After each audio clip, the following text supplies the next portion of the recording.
नमस्कार दोस्तों, मैं आपका दोस्त विजय ढाका लेकर हाजिर हूं एक नई जानकारी, जिसमें हम धीरे धीरे ही सही पर अपनी भूमि में जहां हम अत्याधिक रासायनिक खादों और कीटनाशकों का छिड़काव करना पड़ता है ताकि अच्छा उत्पादन प्राप्त कर सकें। परंतु जैसा कि किसान भाइयों, मैं अपने हर वीडियो में आपको कहता रहता हूं कि कंपोस्ट या जैविक खाद का भरपूर इस्तेमाल करें ताकि रासायनिक खादों से छुटकारा प्राप्त हो सके। तो किसान भाइयों, आज के वीडियो में मैं आपको बताऊंगा कि हम सबसे अच्छी जैविक खाद कैसे तैयार कर सकते हैं जो कार्बन और पोषक तत्वों से भरपूर और एक ताकतवर खाद हो। इसलिए दोस्तों, ना देर करते हुए हम जानकारी को आगे बढ़ाएं, उससे पहले वीडियो को लाइक करें व चैनल को सब्सक्राइब करें। दोस्तों, आज की हमारी जानकारी अति महत्वपूर्ण है, इसलिए वीडियो में अंत तक हमारे साथ बने रहें। अब बात करते हैं किसान भाइयों, एक अच्छी जैविक खाद तैयार करने के लिए हमें सही सामग्री का चुनाव करना पड़ता है। जैसे एक अच्छी फसल लेने के लिए हमें सही बीज का चुनाव करना पड़ता है, वैसे ही एक अच्छी जैविक खाद तैयार करने के लिए हमें सही सामग्री का चुनाव करना पड़ता है। दोस्तों, अच्छी खाद तैयार करने के लिए हमारे पास कच्चे और पक्के का कॉम्बिनेशन होना बहुत ज़रूरी है, या ये कहूँ दोस्तों कि हरी कच्ची सामग्री और भूरा या पका हुआ मटेरियल होना बहुत ही आवश्यक है। किसान भाइयों, पके हुए की बात करें या ये कह दूं कि पका हुआ जो भूरा नज़र आता है उसमें हमें कौन कौन सी चीज़ों का इस्तेमाल करना है। भूसा, पत्तियां और चूरा और कार्डबोर्ड जैसी पकी हुई सामग्री, इसका लाभ होगा कि ये खाद की परत को कभी भी हार्ड नहीं होने देंगे। यदि हमने पत्तियों का और भूसे का और चूरे का और कार्डबोर्ड का इस्तेमाल किया तो हम जो खाद का तैयार ढेर करेंगे उसके अंदर पर्याप्त स्पेस रहेगा और ऑक्सीजन लेने के लिए पर्याप्त छिद्र रहेंगे। कभी भी हमारा जो ढेर है वो कभी भी हार्ड नहीं होगा और एक अच्छी खाद तैयार होगी। यदि हम भूरे में या पकी हुई सामग्री लेंगे तो इसमें हमें इन चीज़ों का इस्तेमाल करना होगा। अब बात कर लेते हैं किसान भाइयों कि कच्चे में हमें क्या लेना है। ताज़ा सामग्री जैसे किसान भाइयों, सब्जियों के टुकड़े हो गए, रसोई घर के अंदर जो कच्चा जो सब्जियों के टुकड़े बच जाते हैं, जो झोल बच जाता है, कुछ भी कहें किसान भाइयों, कच्ची घास के टुकड़े, अध कच्चा हुआ अध सा घास हो, और हमारे पशुओं के जो गोबर का जो मलमूत्र मिला हुआ जो गोबर है उसका जो सिस्टम है उसको भी हम इन चीज़ों के अंदर भरपूर नाइट्रोजन पाया जाता है, इन चीज़ों का भी हम इसमें इस्तेमाल कर सकते हैं। हरी खाद का भी कॉम्बिनेशन इसके अंदर होना बहुत ज़रूरी है। किसान भाइयों, ये तो रही सामग्री जो हमें अपनी बढ़िया जैविक खाद तैयार करने के लिए हमें जिसकी ज़रूरत पड़ेगी। अब बात कर लेते हैं किसान भाइयों, सामग्री जो हमने इकट्ठी की है उसे ढेर को परत दर परत कैसे तैयार करें कि एक अच्छा हम खाद तैयार कर सकें।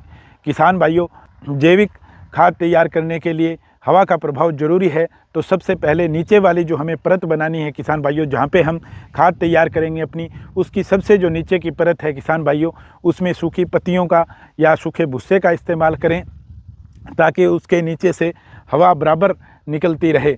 किसान भाइयों, इसके ऊपर वाले जो परत है किसान भाइयों, वो हम कच्ची सामग्री की लेंगे, वो हम हरी सामग्री की लेंगे जो कच्चा नज़र आ रहा हो, जिसमें हरापन हो, तो उसमें किसान भाइयों जिसमें गीलापन भी हो, तो किसान भाइयों उसमें हम इस्तेमाल कर सकते हैं जो हमारे पशुओं की गोबर की और मलमूत्र से तैयार जो खाद है उसका, और जो सब्जियों के टुकड़े हैं हमारे, जो कच्चा घास है, उस जो कच्ची हमारी सामग्री है उसका इस्तेमाल हम ऊपर वाली परत में कर सकते हैं।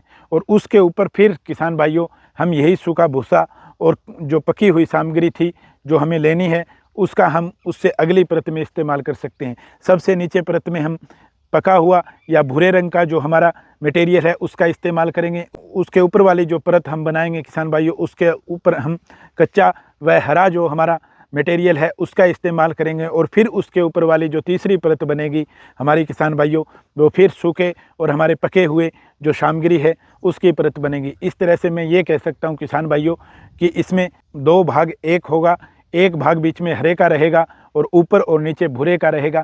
इस प्रकार इस प्रक्रिया को हमें तब तक दोहराना है कि हमें कितना ऊंचा, 2 फुट ऊंचा बनाना है या 3 फुट ऊंचा अपना ढेर बनाना है, हमें 4 परत करनी है या 6 परत करनी है या 5 परत करनी है।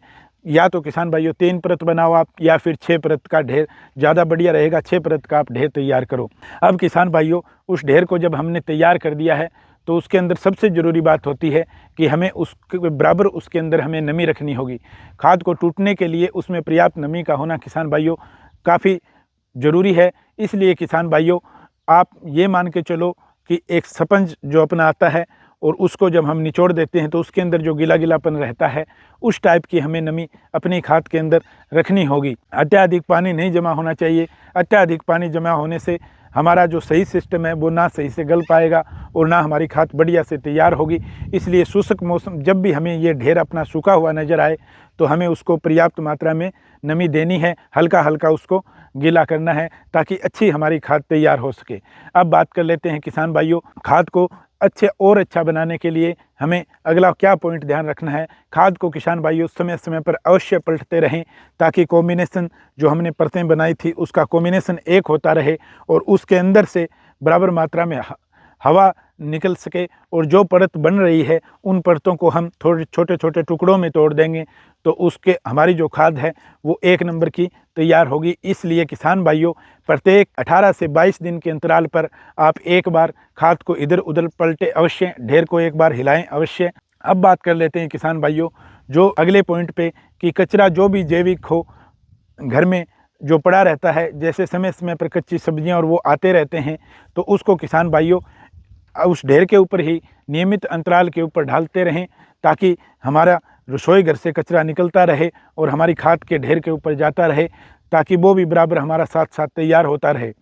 किसान भाइयों, पशुओं की खाद भी समय पर डालते रहें, पर कुछ चीज़ों की सावधानी किसान भाइयों हमें रखनी पड़ेगी।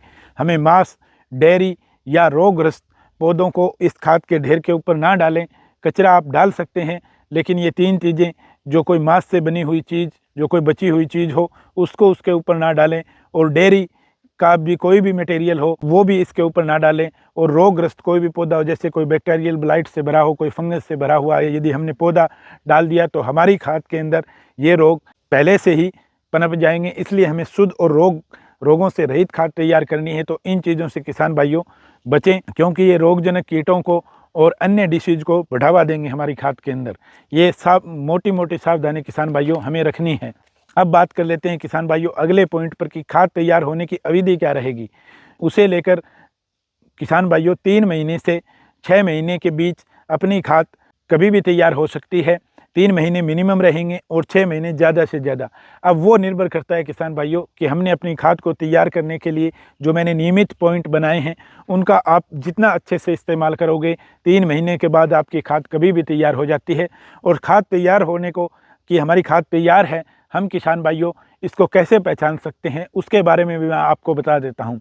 आपकी खाद में गहरी गंध और खाद भूरी मिट्टी में बदल जाए तो किसान भाइयों समझ लेना कि आपकी खाद आपकी फसलों के लिए बिल्कुल तैयार हो चुकी है।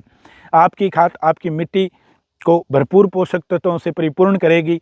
जल धारण में भी सुधार, जल अच्छे से हमारा जो फसल है, हमारी जो मिट्टी है वो जल अच्छे से ग्रहण करेगी यदि हमने ये तैयार कंपोस्ट खाद उसको दिया है। और किसान भाइयों सबसे मोटा पॉइंट है कि रासायनिक खादों की निर्भरता आपकी कम होती जाएगी और आपकी मिट्टी पर समय समय पर सुधार होता जाएगा। और एक दिन ऐसा आएगा कि हमें इस रासायनिक खादों की जरूरत अपने खेत के अंदर नहीं पड़ेगी। आइए दोस्तों एक कदम बढ़ाते हैं जैविक खेती की तरफ। मिलते हैं किसान भाइयों किसी नई जानकारी के साथ नेक्स्ट वीडियो में। जय हिंद, जय भारत।